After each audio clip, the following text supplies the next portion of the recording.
Hi, everyone. Welcome back to the Ohio State Sport Management YouTube channel. I'm Joe Mullins, and today's guest is class of 1999 graduate Chris Schneider. Chris is currently the Senior Associate Commissioner for Sports Administration and Championships at the Big East Conference. Thanks for joining us today, Chris. Hey, thanks, Joe. Appreciate you having me. Absolutely, absolutely. So we will get into some questions. Our first question for you today is, can you give us a brief description of your career journey so far and what your responsibilities are in your current role with the Big East? Sure. My career journey actually started at Ohio State. I started there as an intern. It was 97, 98. I was a full-time intern in the ticket office and event management staff. Then I had an opportunity to turn that into a GA, and that's when I started my master's program studies at Ohio State. And then after my graduation, I was able to stay at Ohio State full-time for a couple of years in that role in ticketing and event management. After that, I had an opportunity to go to the NCAA as Assistant Director of Championships. So I moved to Indianapolis and was there for 5 years, where I had championship oversight of 6 championships each season, which was a great experience. But while I was there, I started to miss that connection to coaches and student athletes and campus. And luckily, I stayed in touch with a very good colleague of mine, Michelle Willis, who was the Senior Women Administrator at Ohio State. And then when Gene Smith came on board as athletic director, he created the roles of sport administrators. And I had an opportunity to come back to Ohio State in that role as a sport administrator. And it was an incredible experience. But then after about 7 years at Ohio State, I felt like I had accomplished everything that I could there. And I had been keeping track of what was going on nationally in terms of conference realignments, and was following what was happening in the Big East Conference. And that group had split between the football institutions and some of the original basketball focused members, and they decided to start over from scratch as a group. And they hired Val Ackerman as the commissioner, and she announced that she was going to open the offices in Manhattan. So I took a leap of faith, reached out to Val, expressed to her that I was interested in running all of her Olympic championships, and was hired. And so I joined the staff in 2013. And I've been here ever since. My role has grown a little bit each year. I have direct oversight of 15 championships in the Olympic sports. When I started, I didn't have any involvement in men's or women's basketball, but now that has evolved. I help coordinate our internal staff operations for our men's basketball tournament at Madison Square Garden, which is a great championship each year. And I also serve as a liaison to our health and safety working group and to our medical staffs as we look to ensure the safety of our student athletes. Cool. And so that's kind of been my path so far that's led me here to New York. Nice, very cool. Can you just kind of give a brief description what you mean by Olympic sports versus like basketball and football? Everything except basketball and football. Cool. We don't have football in the Big East Conference, so basketball is our primary revenue generating sport. So I work with every other sport primarily. Cool. So that's our men's and women's soccer, and we do 15 championships in Olympic sports, and then add men's and women's basketball to get us to 17 total. Awesome. Can you take us through like the process for how you choose where those championships are going to be? I know you said the basketball is generally at Madison Square Garden in New York City, but how do you choose some of the other locations? Yeah, our basketball tournament will always be at Madison Square Garden. It's the longest running relationship between a tournament and a single facility in the country. That's we've awesome. got a great relationship with them. There's no place better for college basketball, in my opinion. Yeah. But for all of our other sports, we have a variety of hosting opportunities. We have neutral site championships. So our men's and women's golf championships are actually held at an incredible course, so Kalawasi Island, South Carolina. Our tennis championship is also held in South Carolina. A lot of that has to do with facilities. A lot of our campuses don't have facilities that are able to host those championships, so we go to neutral sites. Cool. Same thing with our indoor and outdoor track and field championships. We've been to neutral sites there. Some other championships we host on campus at a predetermined site. It's kind of a bid process that our schools will go through. And then we'll also have a few championships at the highest seed hosting each round. So we kind of have a mix of all hosting opportunities within our conference. Cool. Sounds very similar to the Big Ten and how it's done at Ohio State as well. You talked about some of your roles you've had over the years, from Ohio State to the NCAA to the Big East. Can you talk about some of the challenges that you faced kind of in your roles kind of every day or just kind of along your career? I think each position whether it be on campus or at the national office or the conference office, has a variety of challenges. Each one can be a little bit different. Some of them are logistics and operations challenges, especially if you're working with new campus sites for the first time or a neutral site for the first time. That you can get challenges at any of those sites. Now in my current role, I think one of the bigger challenges has to do with building consensus. In my role is to work with, now we have 11 institutions, so a lot of times working with 11 different coaches in a sport, which may have 11 different perspectives. So really trying to work with them to build consensus. And if we can't get 100% consensus, we try to get as much of support for a concept or an idea, as much support as possible. But that challenge can be an alignment within institutions. So an athletic director or president, and making sure that our coaches are in alignment with that vision can cause us a challenge sometimes. And quite frankly, communication can be a challenge when you're dealing with so many different institutions, coaches groups, outside organizations, the NCAA, just making sure that everybody's on the same page. Yeah, I can imagine all those championships and just having all those moving parts and pieces. That's got to be that's a huge task, I'm sure. Yeah, it is, but it's a fun one. I tell people it's better than having a real job. Absolutely, I like that. Kind of switching gears, like what do you enjoy most about your roles? You talked about the challenges a little bit, but what are some of the things you really enjoy doing? For me, it's the relationships. It's 100% the relationships that we are able to build. I have great relationships with a lot of my coaches, and to be able to work with them on a regular basis, it's one of my favorite parts of my job, but also the administrators on our campuses.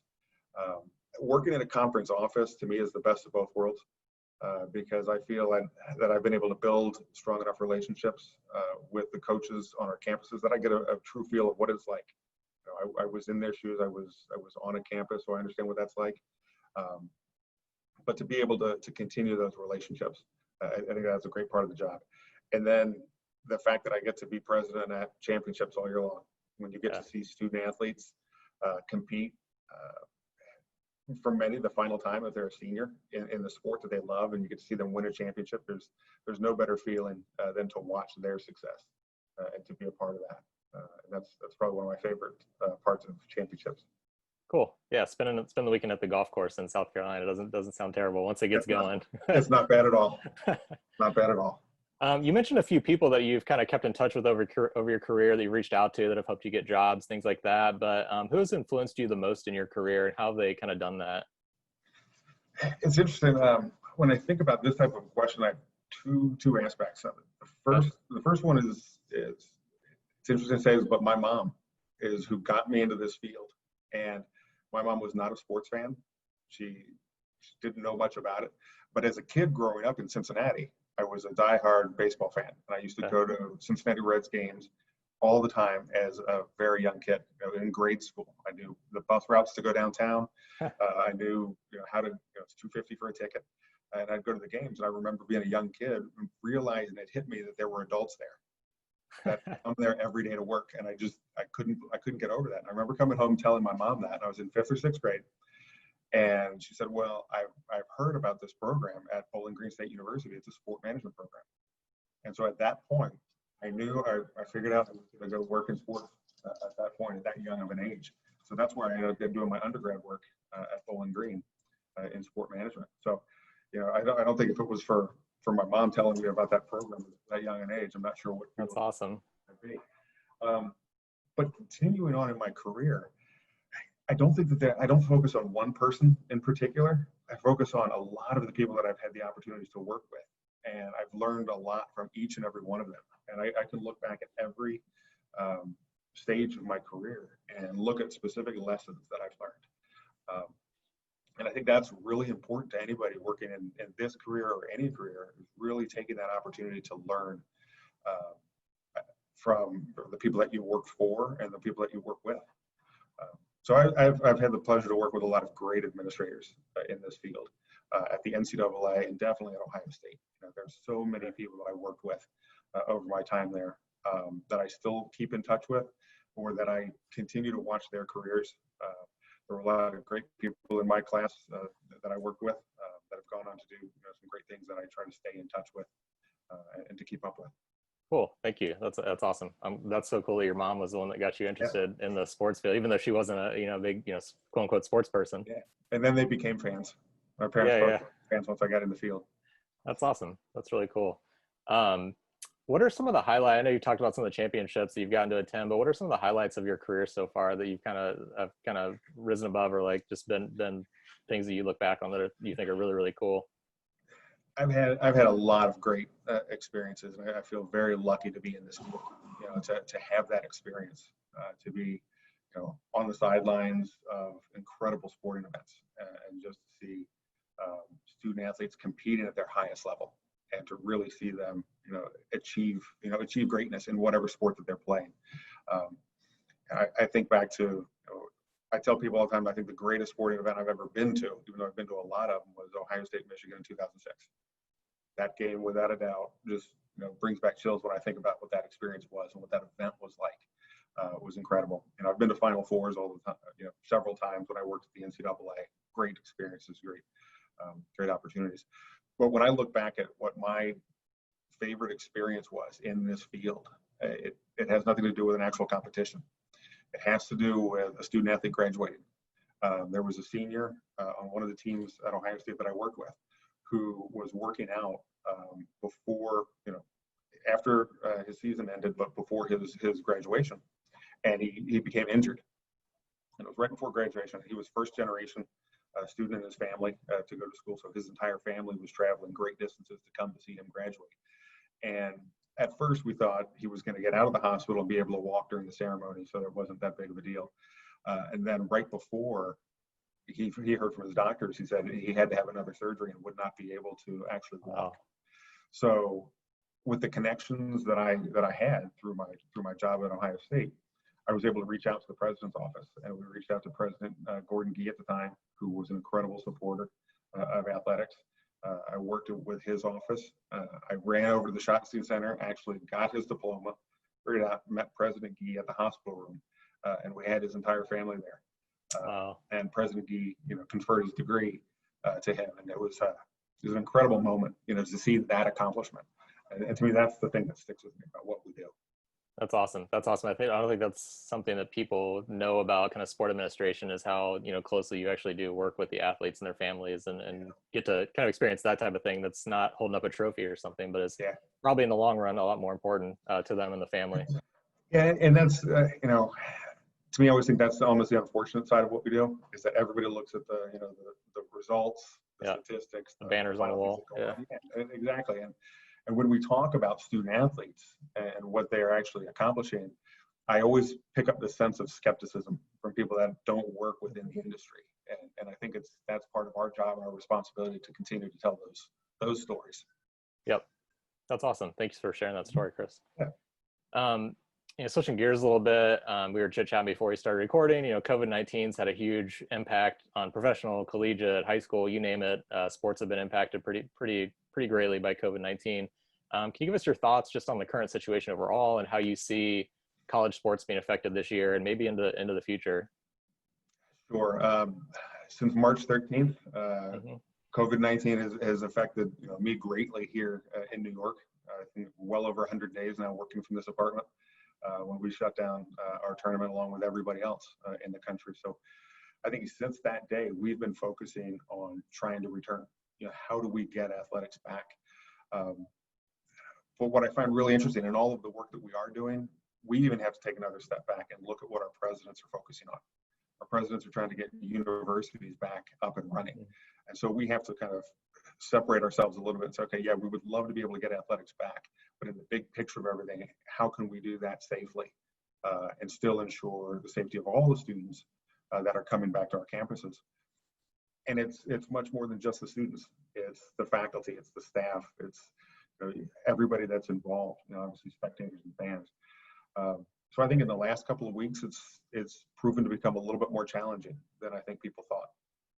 And now we're starting to run up to that deadline, where I think we have to start making some hard decisions about fall sports and maybe start considering some things that we had put aside, a few weeks ago about moving potentially fall sports. I think that's something that's a challenge, but we need to continue to work forward on that. What I'm happy with right now, when I speak of this challenge with our coaches and our administrators on campus, is that everybody is continuing to move forward to try to create this environment that's going to allow us to provide these opportunities for our student athletes in the fall. But we need to be prepared to react and to continue to adjust in these environments. For us, within the Big East Conference, the challenge that we face is that our institutions are in 11 different jurisdictions. So while we may want to come up with one plan that works for everybody, we have 10 different states and the District of Columbia that are going to kind of dictate to our schools, what they have to do as an institution. And we just need to be prepared to, put our teams back, our student athletes, our coaches, and all of their staffs back into play in the safest possible manner when it's appropriate. Cool. Thanks for sharing that, especially at the league level. It's just a different perspective. That's really cool to have. We're getting a lot of information from, the campus level at Ohio State, but it's neat to hear what's going on at kind of a league level where you are, like you said, dealing with 10 different states and then the district, or 10 different jurisdictions in the District of Columbia. That's got to be a massive task to get all those on the same page at some point. It is. We're just all trying to get in the same book. At this point. That's you talked about communication earlier, man. I can't imagine the types of communication that are having to happen to make sure everybody's on the same page with that. You said you went to Bowling Green for your undergrad, which is not terribly far from Columbus, but what led you to Ohio State to pursue your master's degree in sport management? When I was finishing my undergrad at Bowling Green, I had to complete a practicum study. And I was working at Indiana University for a summer to finish that degree. And then I knew that at some point I was going to need a master's degree, but I didn't want to go straight back to school. I wanted to find an opportunity to work before going right back to the classroom. And that's when I discovered the internship opportunity at Ohio State. So it wasn't related to academics at all. It was really just a full-time internship within the ticket office. And that's what introduced me into Ohio State. So that was my focus on it. And while I was there working the first year, I was working with graduate assistants who were going through the program at the same time. So while I was a full-time intern, my colleagues were in the master's program. So that's how I learned a lot about the program, and was lucky enough to, when my internship finished, convert that into a graduate assistantship and start the master's program. Cool. Very cool. Do you have a favorite memory from the sport management program? I think when I look back at my time in the sport management program, I think that what I enjoyed the most about it was the opportunities that my classmates and I had actually within the department. So we would be taking things from our classes. I would have colleagues that were in the marketing classes actually working in the marketing department of Ohio State. So we were able to quickly, I think, put into action what we were learning and be able to get real world experiences while we were learning at the classroom. So that, to me, those were some of my favorite moments about really getting a lot of hands-on experience at the same time while I was in the classroom. Cool. I think that's like a super important message for prospective students to hear, just the opportunities that are available to you in Columbus, whether it's with Ohio State, 36 Sports, all these different departments within the athletic department, or the Blue Jackets, the Crew, minor league baseball. There's just a lot of opportunities to really get the most out of your time here. Yeah, absolutely. And Columbus is a great city, to be able to do that because there are so many opportunities. And I remember working with a lot of my colleagues that were, working with, the Blue Jackets or the Clippers or the Convention of Visitors Bureau. Just so many different opportunities within Columbus. Cool. Kind of along the same lines, what advice would you give to incoming grad students? You're starting the program fresh. How do you get the most out of your year or two or here in Columbus? I think the number one thing to me is networking. It's when you get into your classes, get to know your classmates, get involved, stay connected with them, but also take advantage of any opportunities that you have, whether it's within the athletic department at Ohio State or with any other organization in Columbus. The key in this field is networking, in my opinion, because it's an extremely competitive field, and the more people that you have within your network, the better off you'll be. Cool. That's great advice. Along those same lines as giving advice, this one's pretty tough, but a lot of internships, a lot of jobs in sports have been affected by COVID-19. What advice would you give to recent grads or upcoming grads as they're trying to find a role in sports or similar in the current job hiring climate? Sure. This is similar advice that I had to give to my intern that we had this past year. Unfortunately, his internship came to an abrupt halt in March when we suspended everything. And he's out there looking for new opportunities. And I think that the key that I share with him right now is to be flexible. You may, if you want to continue to work in sports, you may have to go into a different department, a different area. This could be an opportunity to really expand your horizon and not stay so focused. If he originally wanted to be in event management, so you may need to expand your opportunities. And if there's a marketing opportunity, you may need to take that. If there's something in facilities, take that. But just be willing to be open, to new opportunities and to be flexible. Yeah, there's a lot of people have to answer that question exactly like you have. It's okay to take a detour. It's okay to go get experience in a different field or a different part of athletics even. And as long as you're kind of staying connected, that's kind of what's important. What role do you see sports playing in the current conversation that's being had and making positive change really when it comes to race and equality? I think it's a great opportunity for us to get the message. And I look at this a couple of ways. We have student athletes that are supported constantly by fans of them. And I think it's our responsibility now. We have to listen to our student athletes. If we're going to support them on the court or on the field, we should listen to them now when they have something to say. And I think it's our responsibility to help amplify their voice. And we're putting some things in place here in the conference that I hope to do that. But we also have another opportunity to work with our coaches and our support staff so that we can continue to educate everybody about the current issues that are going on and to keep the issue at the forefront. It seems to be that we're talking about this issue every couple of years, but I think now this feels different, and I think we're going to have the ability to help support our students and to continue to get their message out. That's awesome. Thanks for sharing that. Kind of switching from a very serious topic to a couple kind of fun questions. It's been a few years, but do you have a favorite restaurant or food in Columbus? When I was there, because it's changed a lot, and I haven't been back in a long time. But Schmidt's was one of my favorite places. That hasn't changed at all. I would think so. And Thurman's. Same. Thurman's, that hasn't changed at all either. As long as those two staples are there, it'd be good. Yeah, they're still here. They're still here. Yeah. You kind of answered this, but who's your role model? It's hard for me to say that I've got like one particular one that I can point to.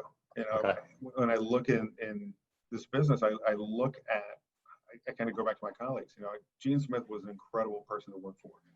So without a doubt, I continue to keep up with what he does.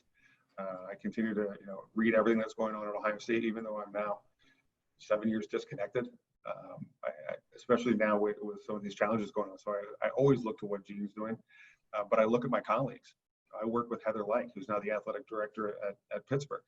I'd love to just stay up with what she's doing. Pat Chun, I work with, who's now out of Washington State. Martin Jarman, who just went from Boston College to UCLA. Colleagues that I work with. I watch what they're doing. One who I watch in particular now, and I had a chance to see him at the last convention, is Phil Eston, who also went through the program, who had great.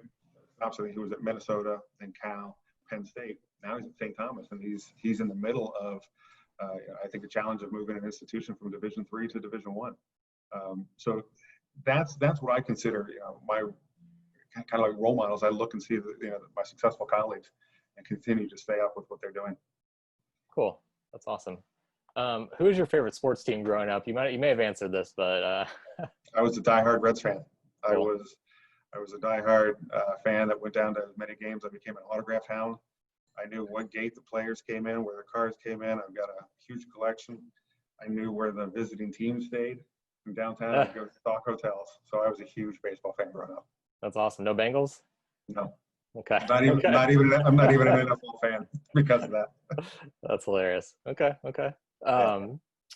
What is your all-time favorite sports memory? I know you talked about a few of your professional experiences, but what's your all-time favorite sports memory? probably, outside of that Michigan game, the Ohio State Michigan game in 2006. Again, this goes back to being a baseball fan and the 1990 Cincinnati Reds season. I had a chance. I knew that was a good season. It was a good team, but I could only, afford to get tickets to one round. So I got tickets to the National League playoffs against Pittsburgh, and going to that whole series was incredible. Just to be in the stadium when they played the Pirates. So to me, that's just one thing that just always sticks out in my memory. And then for them to go on and win the World Series, sweeping the Oakland in full was great. That's awesome. I assume tickets were a lot cheaper than they are now to attend one of those series games. They were a lot cheaper then, but it's all relative. True. Very true. Very true. If you hadn't chosen a career path in sports, I know you chose it very young, but what would you be doing if you weren't in college athletics administration? Probably if I could go back and do it over, I'd be a pilot. I'd be doing something in aviation. That's cool. That's did you just have an interest in aviation from being a kid? Yeah, I've always loved flying, and that's why I'm glad I get to travel a lot, so I still get to do a lot of flying. Yeah, I've always been a fan of aviation. That's awesome. That's awesome. Hope you get to do that again soon. I hope we all do, safely at least. Cool, Chris. Well, that's our last question we have for you today. We really appreciate your time, taking your time out of your day to do this interview with us. Thank you, everyone, for tuning in to the SMA YouTube channel, and we'll see you guys again soon.